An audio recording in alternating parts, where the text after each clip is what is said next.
Menyadari kebebasan. Selama ini banyak orang mengalami apa yang sering disebut dengan mental korban. Istilah ini begitu populer, namun mungkin tidak banyak yang benar-benar memahami bagaimana kondisi ini kemudian memenjarakan kesadaran umat manusia. Jika kita kembali ke sejarah peradaban manusia pada skup galaktik, sebenarnya hal ini sudah lama menjadi tirani, di mana kita beranggapan bahwa kita adalah seorang budak yang tidak berdaya, di mana kemudian kita bergantung kepada orang yang kita rasa lebih kuat. Pengalaman ini sudah terjadi berulang-ulang kali di berbagai sistem bintang, hingga akhirnya trauma ini dibawa ke tata surya kita. Kelahiran kita di bumi saat ini pun demikian. Mayoritas umat manusia yang hidup saat ini masih memiliki trauma penindasan atau perbudakan. Hal inilah yang kemudian membuat umat manusia selalu ingin disuapi dan dibimbing oleh orang lain. Padahal, kesadaran kita seharusnya mengalami evolusi, di mana kita tidak lagi ingin mengulang kehidupan dengan trauma yang sama.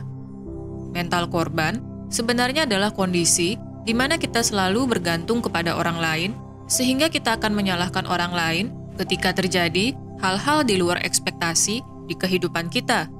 Trauma ini kita lekatkan entah dengan orang tua, pasangan, sahabat, rekan kerja, dan sebagainya. Pola ini begitu intens sehingga membutuhkan keberanian diri untuk menyadari kegelapan jiwa kita.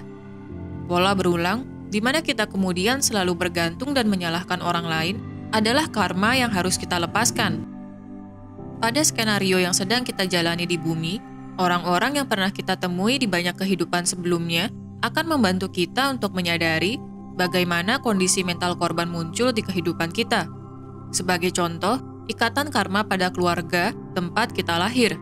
Banyak kasus di mana kita terlahir dengan orang tua yang begitu mengontrol, sehingga kita tidak memiliki kesempatan untuk melakukan praktik menggunakan kehendak bebas yang kita miliki. Ketika kita semakin dewasa, kita semakin menyadari bahwa hidup yang kita jalani tidak seperti yang kita inginkan. Akhirnya, kita menyalahkan orang tua kita karena selalu mengatur kehidupan kita.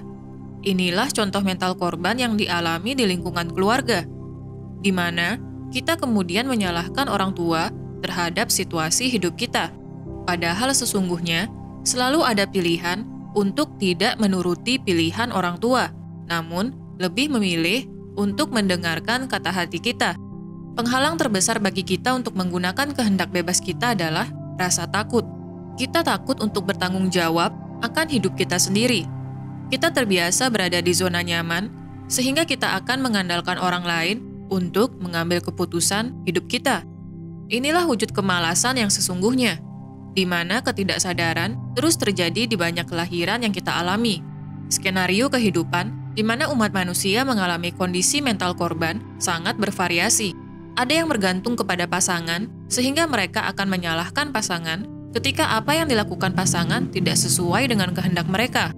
Ada pula yang menyalahkan rekan kerja atau bawahan di lingkungan kerja ketika terjadi kesalahan akan kinerja yang sebenarnya mereka sendiri lakukan. Mental korban yang dialami oleh umat manusia sebenarnya adalah juga wujud dari ketidakjujuran, di mana terjadi ketidakselarasan lapisan energi diri.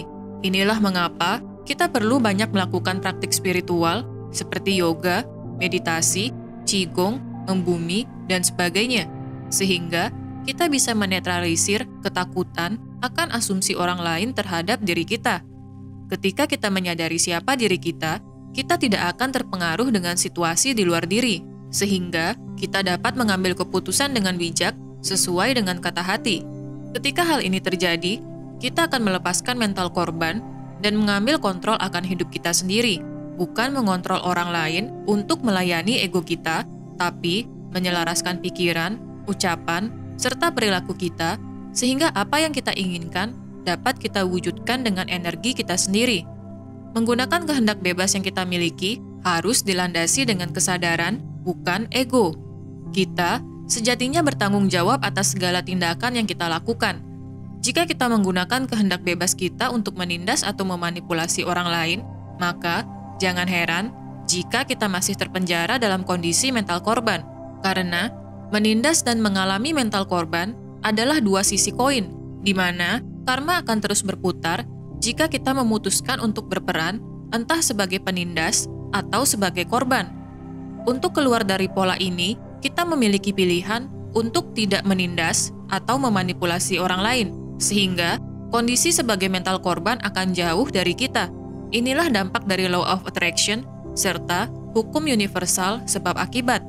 Ketika kita keluar dari kondisi mental korban, kita akan menyadari kebebasan yang sesungguhnya, di mana kebebasan yang ingin kita raih sebenarnya bukan dalam bentuk fisik, namun kondisi kesadaran di mana kita tidak terikat dengan orang lain maupun situasi di luar diri kita. Kita menyadari bahwa kita memiliki kendali penuh akan diri kita sendiri, sehingga kita dapat memanifestasikan apa yang kita pikirkan dengan lebih cepat.